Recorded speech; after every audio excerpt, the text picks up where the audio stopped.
If your goal is to learn something new, earn a little bit extra, or spend some more time with your family, then Print on Demand might be able to help you achieve that all in one go. But if you don't have the confidence to get started just yet, we've got experts here to help. Hi, I'm Leah from Printify, and I'm joined here today with Phil Gray, Merchant Success Manager at Printify, and David Hooker, who you've seen from our other videos as Printify's brand guru. You both constantly chat with new and experienced merchants about the opportunities that this industry provides.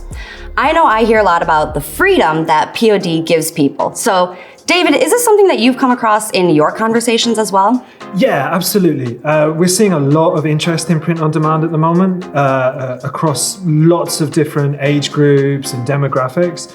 And the big reason for this is like what you mentioned, Leah, freedom. So I call it 3 shots of freedom, right? Because there's 3 different kinds of freedom that print on demand potentially offers you. You've got the freedom to make money, right? So you've got more money coming in that allows you to do stuff, whether it's like a little bit more money or if it's a few $1,000s a month. The second freedom is time freedom, because you've got, if you've got your own print on demand store, it's making you some supplementary income. You're perhaps not having to work so hard in your other job. And then you've got career freedom. So it's this freedom in choosing what you want to do. I've spoken to so many successful print-on-demand merchants, and a lot of them share this common desire to not be told what to do. They want to be their own boss, make their own choices, make their own decisions.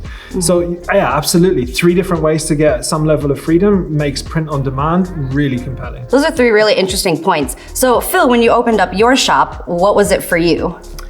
I think for me specifically, being a creative person anyway, the ability to create these products and list these products and actually sell them to people who are willing to pay money for those products, it was amazing to me. And I can't even begin to explain how satisfying and exciting it was to get those first sales. Right, so kind of having that flexibility of all those things combined, absolutely.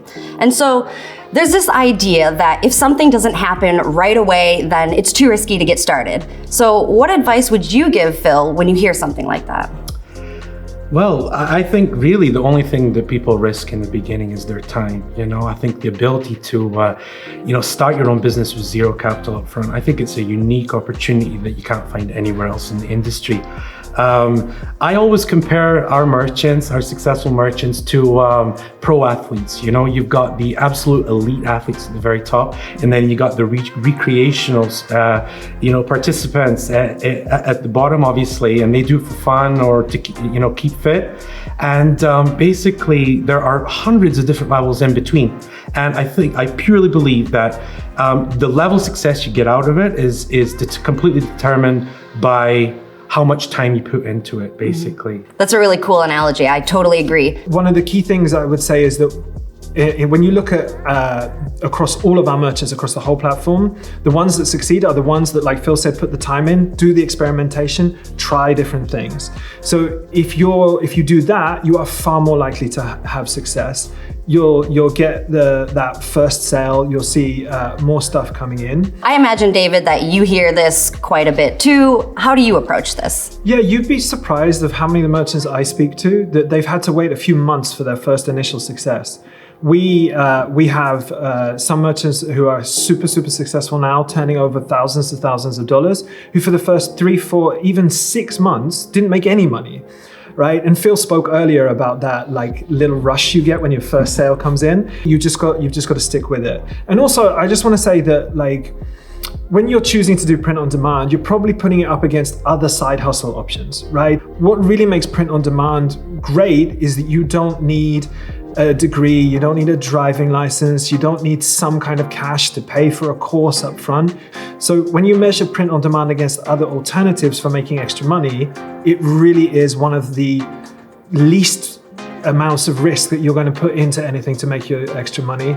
So from what I've seen is that a lot of the conversations with new merchants about risk is the idea that it's just not going to work out. So what would you say to those who are struggling with this fear of failure? Oh wow, that's kind of a deep question, Leah.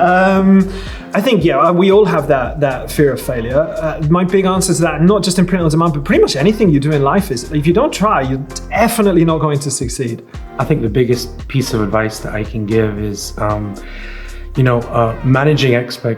managing failure is not the same as accepting failure. It's really, really important to learn from setbacks and basically just be patient, have modest expectations in the beginning, and don't give up. I think that's really, really important. I really like that too, the managing your failure as opposed to accepting it. Yes. It's a really relatively small risk, right? It's not like it's time. At the very worst, you'll learn something. I think that's really nice. And so how did you deal with this then when you opened your store? One final piece of advice I can give is, especially if you're selling in marketplaces, this is particularly important, is get family and friends to purchase a couple of products, leave a couple of good reviews, get the momentum going, because potential customers will be a lot more likely to purchase from a new store if they've got a track history of sales, and as soon as you get the first orders in, you should start to see the orders flow in from people that you don't know. Well, thank you very much, both of you, for chatting with us today. I think we all learned a lot, and this just shows that really anybody can start their POD journey. Comment down below if you have any questions for David or Phil, and don't forget to like this video and subscribe for more chances at success with Printify.